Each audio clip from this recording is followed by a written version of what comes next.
ሰላም ጤና ይስጥልን የተወደዳችሁና የተከበራችሁ የገበያ ሚዲያ ቤተሰቦቻችን እንደምንውላችኋል። የግንቦት 9 ቀን 2017 ዓመተ ምህረት የዕለታዊው የምዕራፍ 1 የቢዝነስ ዜና ዘገባችን ከዚህ ሰዓት ጀምሮ ወደ እናንተ መቅረቡን ይቀጥላል። በሮሃ ፎሬክስ ቢሮ ስፖንሰርነት ወደ እናንተ የሚደርሰውን ዕለታዊ ዜና የምናቀርብላችሁ ይሆናል። የዕለቱን የምንዛሬ ዋጋም አካተናል። እንድትከታተሉን እየጋበዝን ለዕለቱ ወደ ያዝንላችሁ ዜናዎቻችን እናልፋለን። በቅድሚያም አርዕስቶችን በቤትና በመኪና ላይ በአስገዳጅ ሁኔታ እንዲተገበር የወጣውን አዲስ ሕግና አሰራር በተመለከተ አዲስ አነጋጋሪ መረጃ ወጥቷል። በዝርዝር የምናጋራችሁ ይሆናል። የኢትዮጵያ ብሔራዊ ባንክ ከፍተኛ ሚሊዮን ዶላር የተያዘለትን አዲስ ፕሮጀክት ይፋ ማድረጉ ተሰምቷል። ይህንንም የምትሰሙት ይሆናል። ታዳጊ ትንባሆ ተጠቃሚዎች ከባድ እርምጃ ሊወሰድባቸው መሆኑ ተሰምቷል። መረጃውን እናጋራችኋለን። ቦይንግ አውሮፕላን በኢትዮጵያና በኢንዶኔዥያ ባደረሰው አደጋ የቀረበበት ክስ ሊነሳ መሆኑ ከባድ ቅሬታ አስነስቷል። መረጃውን በዝርዝር ይዘነዋል። እነዚህንና ሌሎች ምጣኔ ሀብታዊና ማህበራዊ ጉዳዮችን ይዘናል። በቅድሚያም በዝርዝር ወደምንመለከታቸው እናመራለን። በመዲናችን አዲስ አበባ በሁለት ዲፕሎማቶች መንደር በአፍሪካ ሲዲሲና በቻድ ኤምባሲ መሃል በማራኪ የኮሪደር ልማት ደምቆ የሚታየው ዴምሲ ሪል ስቴት አዲስ ብሎክ መልቀቃችንን እያበሰርን ከአነስተኛ ወለል ጀምሮ በመረጡት የፍሎር አማራጭ ማግኘት ይችላሉ።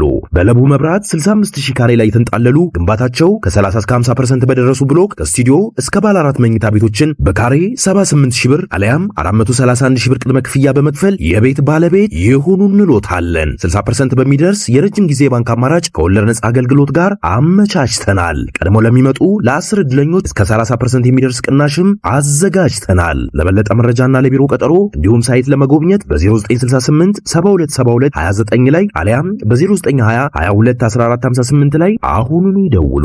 በዘንድሮ በጀት ዓመት ለአፈር ማዳበሪያ ግዢ 1.3 ቢሊዮን ዶላር መመደቡን የመንግስት ኮሚኒኬሽን አገልግሎት አስታወቀ። ይህንን ተከትሎ የመንግስት ኮሚኒኬሽን አገልግሎት ከቀናት በፊት ለመገናኛ ብዙሃን ጋዜጣዊ መግለጫ የሰጠ ሲሆን ለዘንድሮ የምርት ዘመን የሚገዛው የማዳበሪያ መጠን ካለፈው ዓመት አንጻር የ4.6 ሚሊዮን ኩንታል ብልጫ እንዳለው ተገልጿል። በመግለጫውም መንግስት በአፈር ማዳበሪያ ዋጋ ላይ የ84 ቢሊዮን ብር ድጎማ እንዳደረገና በአንድ ኩንታል የአፈር ማዳበሪያ ላይ ደግሞ ከ5000 ብር በላይ ድጎማ ተደርጓል ሲሉ የመንግስት ኮሚኒኬሽን አገልግሎት ሚኒስትር ዴኤታ አቶ ተስፋሁን ጎበዛይ ተናግረዋል። በዚህም ምርታማነትን ለማሳደግ ከማዳበሪያ በተጨማሪ የምርጥ ዘር አቅርቦት ላይ በትኩረት እየተሰራ እንዳለም ሚኒስትር ዴኤታው አስታውቀዋል። በተያዘው በጀት ዓመት እስካሁን 1.6 ሚሊዮን ኩንታል ምርጥ ዘር መሰብሰቡንና 400,000 ኩንታል የሚሆነው ለአርሶ አደር መሰራጨቱም በመግለጫው ተነስቷል። ሚኒስትር ዴኤታው አክለውም በኢትዮጵያ ታምርት ንቅናቄ ተኪ ምርቶች ላይ በተሰራው ስራ 10.34 ቢሊዮን ዶላር የሚያወጣ ምርት በሀገር ውስጥ መተካት እንደተቻለ ተናግረዋል። እንዲሁም ባለፉት 3 ዓመታት ሀገራዊና ዓለም አቀፋዊ ሁኔታዎችን ከግምት ውስጥ ያስገባ የኢንዱስትሪ ፖሊሲ ጸድቆ ወደ ስራ መግባቱንም አስታውሰዋል። በተያዘው በጀት ዓመት የ9 ወራት አፈጻጸም በኢትዮጵያ ታምርት ንቅናቄ ከ3.1 ቢሊዮን ዶላር በላይ ግምት ያለው ተኪ ምርት መመረቱን ከአገልግሎቱ የተገኘው መረጃ ያመላክታል። በአዲስ አበባ ያለው የንግዱ ማህበረሰብ ተቋማት በሚያወጡት የግዢ ጨረታ ላይ በአቅራቢነት በስፋት እንዲሳተፍ ጥሪ መቅረቡ ተገለጸ። ጥሪው የቀረበው የተባበሩት መንግስታት የአፍሪካ ኢኮኖሚክ ኮሚሽን ባዘጋጀው የቢዝነስ ሴሚናር ላይ ወደ 300 የሚጠጉ የአዲስ አበባ ንግድ ምክር ቤት አባላትና አቅራቢዎች በተሳተፉበት ወቅት ነው። በዚህም የተባበሩት መንግስታት በሚያወጣቸው የአገልግሎትና የእቃዎች ግዢ ጨረታ የአዲስ አበባ የንግዱ ማህበረሰብ ይበልጥ ተሳታፊና ተወዳዳሪ እንዲሆን ጥሪ መቅረቡን የአዲስ ቻምበር ዋና ጸሐፊ አቶ ዘካሪያስ አሰፋ ተናግረዋል። ይህንን ተከትሎ የንግዱ ህብረተሰብም ተወዳዳሪ እንዲሆን የአቅም ግንባታ ስራዎች የንግድ ምክር ቤቱ ከተባበሩት መንግስታት ድርጅት የአፍሪካ ኢኮኖሚክ ኮሚሽን ጋር በጋራ በመሆን ያከናውናል ሲሉ አክለዋል። ቻምበሩ በኮሚሽኑም ሆነ በሌሎች የተባበሩት መንግስታት ድርጅቶች የሚወጡ የግዢ ፍላጎቶች መላው የንግዱ ህብረተሰብን ተሳታፊና አቅራቢ የሚሆንበት ሁኔታ እንደሚፈጥርም ተነግሯል። በዚህም በኢትዮጵያ በተባበሩት መንግስታት ስር የሚንቀሳቀሱ 29 ተቋማት እንዳሉ መረጃዎች የሚጠቁሙ ሲሆን በአዲስ አበባ ብቻ በተለያዩ የንግድ መስኮች የተሰማሩ ከ480 ሺህ በላይ የንግድ ፈቃድ ያወጡ ነጋዴዎች መኖራቸው ተገልጿል። የአፍሪካ ኢኮኖሚክ ኮሚሽን ባዘጋጀው በዚህ የቢዝነስ ኮንፈረንስ ላይ የተለያዩ የተባበሩት መንግስታት ድርጅት ተቋማት ኃላፊዎችና ተወካዮች እንዲሁም ሌሎች ጥሪ የተደረገላቸው እንግዶችም መልእክት አስተላልፈዋል። በኢትዮጵያና በኢንዶኔዥያ ውስጥ በደረሱ አደጋዎች የሞቱ ሰዎች ቤተሰቦች በቦይንግ ክስ ላይ ቅሬታ ማቅረባቸው ተገለጸ። ከኢትዮጵያና ከኢንዶኔዥያ የአውሮፕላን አደጋዎች ጋር በተያያዘ ቦይንግ ላይ የቀረበው ክስ ሊነሳ በመሆኑ በኢትዮጵያና ኢንዶኔዥያ ውስጥ በደረሱ አደጋዎች የሞቱ ሰዎች ቤተሰቦች በቦይንግ ክስ ላይ ቅሬታ ማቅረባቸው ተሰምቷል። በሁለቱ አደጋዎች ሕይወታቸውን ካጡ ሰዎች ቤተሰቦች ጋር በኢንተርኔት አማካኝነት ከተደረገ ስብሰባ በኋላ የአሜሪካ የፍትህ መስሪያ ቤት ባለስልጣናት ቦይንግ ክሱ ውድቅ ሆኖ ጉዳዩን በስምምነት ለማጠናቀቅ የሚያስችለውን ሁኔታ እያጤኑ መሆናቸውን ገልጸዋል። የኢትዮጵያና የኢንዶኔዥያ አየር መንገዶች ላይ ከደረሱት 737 ማክስ 8 አውሮፕላኖች የመከስከስ አደጋዎች ጋር በተያያዘ በአውሮፕላን አምራች ቦይንግ ላይ የቀረበውን የወንጀል ክስ የአሜሪካ አቃቤ ሕግ ውድቅ ሊያደርግ መሆኑ እየተነገረ ይገኛል። ይህ ውሳኔም የተሰማው ፍርድ ቤቱ ቀደም ሲል ቦይንግ ጥፋተኝነቱን አምኖ ከስምምነት ለመድረስ የቀረበውን ሀሳብ ፍርድ ቤቱ ውድቅ ካደረገው በኋላ የቀረበበት የማታለል ወንጀል ክስ በሚቀጥለው ወር መታየት ከመጀመሩ በፊት ነው። ምንም እንኳን የአሜሪካ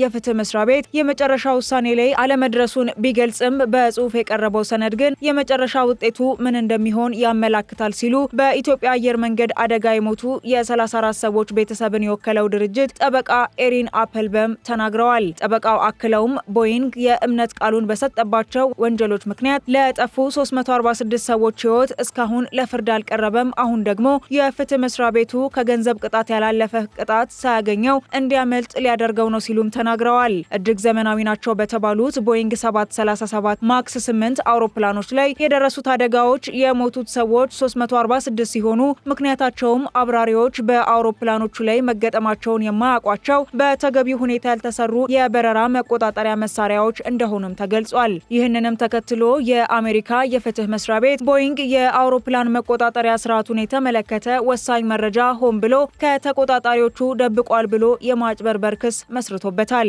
ቦይንግ መጀመሪያ ላይ የቀረቡትን ክስ ያመነ ሲሆን ቅጣት የሚያስከትል ክስ እንዳይቀርብበት 2.5 ቢሊዮን ዶላር ካሳ ለመክፈልና የአውሮፕላኖቹን የደህንነት መረጃ ለማሻሻል ቃል ገብቶ እንደነበረም ተነስቷል። ነገር ግን ባለፈው ዓመት በተመሳሳይ 737 ማክስ አውሮፕላን በረራ ላይ ሳለ በሩ ተገንጥሎ ከወደቀ በኋላ ክሱ በድጋሚ ተከፍቷል። በባለፈው ዓመት ደግሞ ቦይንግ ለቀረበበት የማጭበርበር ክስ ጥፋተኝነቱን በማመን ተጨማሪ 243 ሚሊዮን ዶላር ቅጣት ለመክፈልና ፍርድ ቤት ስራውን የሚቆጣጠር አካል ለተወሰነ ጊዜ እንዲሰየም ከአሜሪካ አቃቤ ሕግ ጋር ከስምምነት ላይ ደርሷል። በዚህም ምክንያት በፕሬዝዳንት ባይደን አስተዳደር ዘመን የተጀመረው ሂደት ጉዳዩን ቀለል ባለ የሕግ ሂደት እንደሚይዙት ቃል ወደ ገቡት የፕሬዝዳንት ትራምፕ የስልጣን ዘመን ለመሸጋገር በቅቷል። በቦይንግ ላይ የቀረበው ክስ ሊነሳ ስለመሆኑ አውሮፕላን አምራቹ ምላሽ ለመስጠት ፈቃደኛ ያልሆነ ሲሆን የፍትህ መስሪያ ቤቱም ለቀረበለት ጥያቄ ምላሽ እንዳልሰጠ የቢቢሲ መረጃ ያስረዳል። ከ21 ዓመት በታች የሆኑ ታዳጊዎች ትንባሆ ሲሸጡም ሆነ ሲጠቀሙ ከተገኙ እርምጃ ሊወሰድባቸው መሆኑ ተነገረ። አዲስ አበባ ከተማን ከትንባሆ ጭስ ነፃ ለማድረግ በተቀረጸውና ወደ ስራ በገባው መደበኛ ቁጥጥር በጤና ተቋማት፣ የህዝብ መሰብሰቢያ ስፍራዎችና የተለያዩ የመንግስት መስሪያ ቤቶች ሙሉ በሙሉ ከትንባሆ ጭስ ነፃ የማድረግ ስራ እየሰራ መሆኑን የአዲስ አበባ ከተማ አስተዳደር የምግብና መድኃኒት ቁጥጥር ባለስልጣን አስታውቋል። ባለስልጣኑ በአዋጅ 11 እና 12 ህዝባር 2011 መሰረት ከ21 ዓመት በታች የሆኑ ታዳጊዎች በተለያዩ የሱቅ መደብሮችና በየመንገዱ ትንባሆ ሲሸጡና ሲጠቀሙ ከተገኙ እርምጃ እንደሚወሰድባቸው በባለስልጣኑ የምግብና ጤና ነክ ቁጥጥር ዳይሬክቶሬት አቶ እስጢፋኖስ ጌታቸው ተናግረዋል። ማጨስ የሚያስከትላቸው ከባድ አደጋዎች እንዳሉ በሕክምና ባለሙያዎች የሚገለጽ ሲሆን ከነዚህም መካከል ካንሰር፣ የልብ ህመም፣ ስትሮክ፣ የሳምባና የስኳር በሽታ እንዲሁም የቆዳ እርጅና ማፋጠን ዋነኛው መሆናቸው ይነገራል። በዚህም በትንባሆና በኒኮቲን ምርቶች ላይ የትንባሆ ኢንዱስትሪ ስልቶችን ማጋለጥ በሚል መሪ ቃል የዓለም ትንባሆ የማይጨስበትን ቀን በማስመልከት ከተማ አቀፍ የጸረ ትንባሆ ንቅናቄ እስከ ግንቦት 23 ቀን 2017 ዓ.ም እንደሚካሄድ ከባለስልጣኑ የተገኘው መረጃ ያመላክታል። የኢትዮጵያ ብሔራዊ ባንክ በሀገሪቱ ያለውን የፋይናንስ ዘርፍ ለማጠናከር የሚያግዝ ትልቅ ፕሮጀክት ሊተገብር መሆኑ ተገለጸ።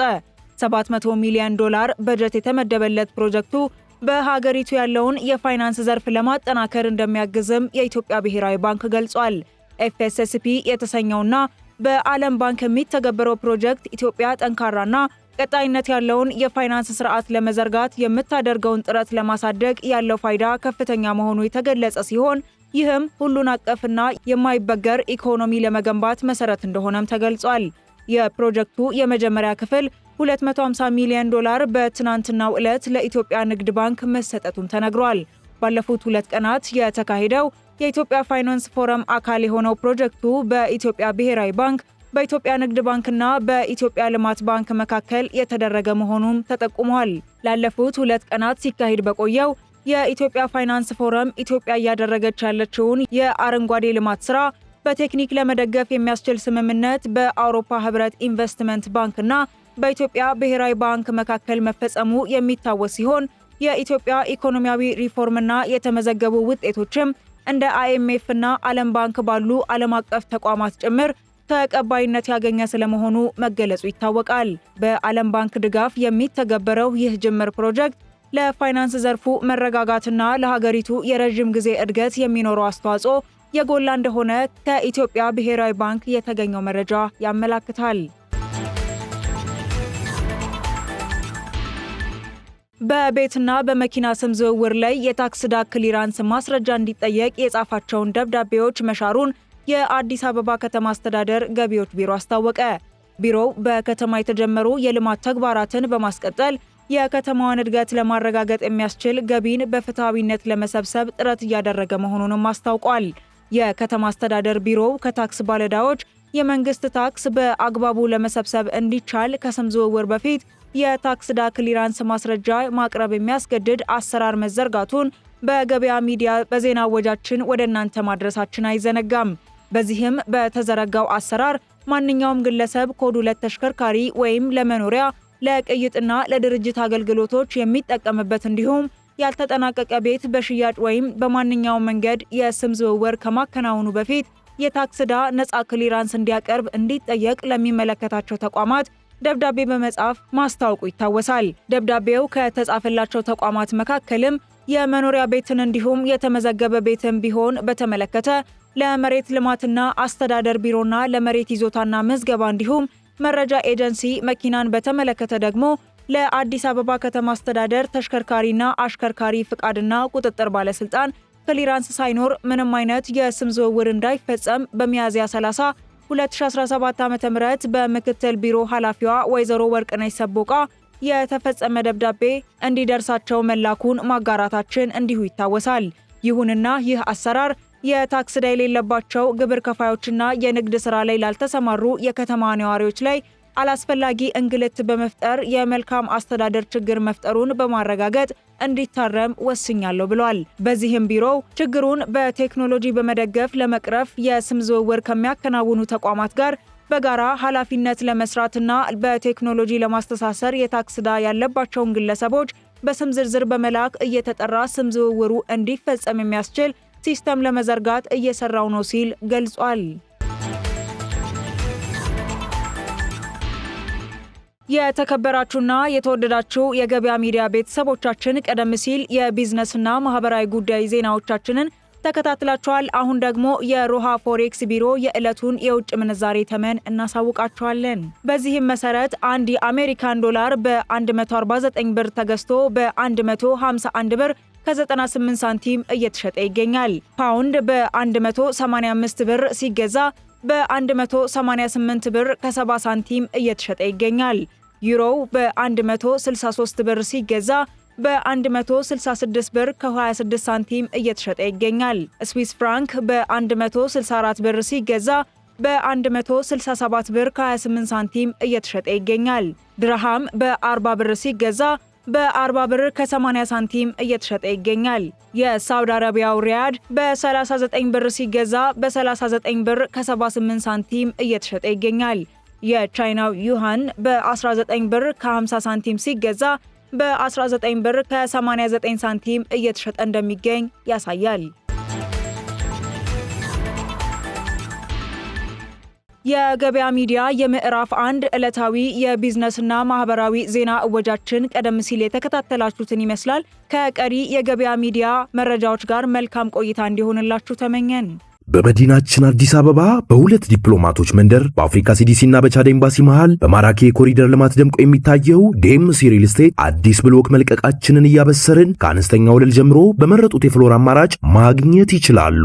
በለቡ መብራት 65000 ካሬ ላይ የተንጣለሉ ግንባታቸው ከ30 እስከ 50% በደረሱ ብሎክ ከስቱዲዮ እስከ ባለ 4 መኝታ ቤቶችን በካሬ 78000 ብር አለያም 431000 ብር ቅድመ ክፍያ በመክፈል የቤት ባለቤት ይሁኑ እንሎታለን። 60% በሚደርስ የረጅም ጊዜ ባንክ አማራጭ ከወለድ ነጻ አገልግሎት ጋር አመቻችተናል። ቀድሞ ለሚመጡ ለ10 ዕድለኞች እስከ 30% የሚደርስ ቅናሽም አዘጋጅተናል። ለበለጠ መረጃና ለቢሮ ቀጠሮ እንዲሁም ሳይት ለመጎብኘት በ0968 7272 29 ላይ አሊያም በ0920 22 1458 ላይ አሁኑኑ ይደውሉ።